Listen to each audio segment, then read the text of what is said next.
আসসালামু আলাইকুম প্রিয় দর্শক, বিশ্ব দিগন্তে আপনাদের সকলকে স্বাগত জানাচ্ছি। যথারীতি দেশ ও বিদেশের সর্বশেষ গুরুত্বপূর্ণ এবং নির্ভরযোগ্য সংবাদ নিয়ে প্রতিদিনের ন্যায় আজকেও আপনাদের সামনে হাজির হয়েছি। রাজনীতি, অর্থনীতি, প্রযুক্তি, আন্তর্জাতিক ঘটনা, প্রাকৃতিক দুর্যোগ, খেলাধুলা ও আরও অনেক গুরুত্বপূর্ণ আপডেট সবকিছু একসঙ্গে সহজ ও নিরপেক্ষ উপস্থাপনা। চলুন শুরু করা যাক আজকের প্রধান সংবাদ। ভারতের রাজধানী নয়াদিল্লিতে ককরোচ জনতা পার্টি বা সিজেপির ডাকা লং মার্চ টু পার্লামেন্ট কর্মসূচিকে কেন্দ্র করে সোমবার সকাল থেকেই হাজার হাজার শিক্ষার্থী জড়ো হতে শুরু করেন যন্তর মন্তর। তাদের লক্ষ্য ছিল শান্তিপূর্ণ মিছিল নিয়ে সংসদ ভবনের দিকে এগিয়ে যাওয়া, কিন্তু আগে থেকেই পুরো এলাকায় কঠোর নিরাপত্তা ব্যবস্থা গড়ে তোলে দিল্লি পুলিশ। ব্যারিকেড, অতিরিক্ত পুলিশ ও আধা সামরিক বাহিনীর সদস্য মোতায়েন করা হয়। এরপরই শুরু হয় উত্তেজনা। বিক্ষোভকারীরা কয়েকটি স্থানে নিরাপত্তা ব্যারিকেড অতিক্রম করার চেষ্টা করলে পুলিশের সঙ্গে ধস্তাধস্তি শুরু হয়। পরিস্থিতি দ্রুত নিয়ন্ত্রণের বাইরে চলে গেলে পুলিশ লাঠিচার্জ করে এবং কাঁদানি গ্যাস ছুড়ে আন্দোলনকারীদের ছত্রভঙ্গ করার চেষ্টা করে। একই সঙ্গে 70 জনের বেশি বিক্ষোভকারীকে আটক করা হয়েছে।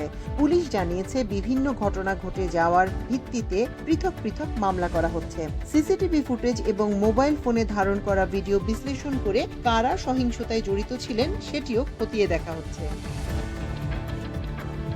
এদিকে আন্দোলনের এক পর্যায়ে সিজেপির প্রতিষ্ঠাতা সভাপতি অভিজিৎ তির্কেকে নিরাপত্তা বাহিনী তুলে নিয়ে গেছে এমন অভিযোগ ছড়িয়ে পড়ে সামাজিক যোগাযোগ মাধ্যমে। তবে পরে সংগঠনটি জানায় তাকে গ্রেপ্তার করা হয়নি।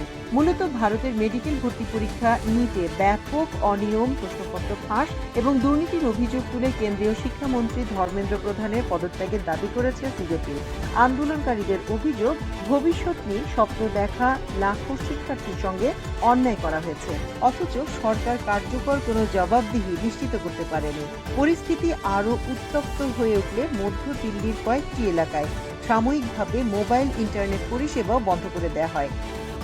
উল্লেখযোগ্য বিষয় হলো, এই কর্মসূচির আগের দিনে দিল্লি পুলিশ পদযাত্রার অনুমতি বাতিল করে এবং পুরো এলাকায় 144 ধারা জারি করে, অর্থাৎ 5 বা তার বেশি মানুষের জমায়েত নিষিদ্ধ করা হয়। কিন্তু সেই নিষেধাজ্ঞা উপেক্ষা করেই হাজার হাজার শিক্ষার্থী পথে নেমে আসেন।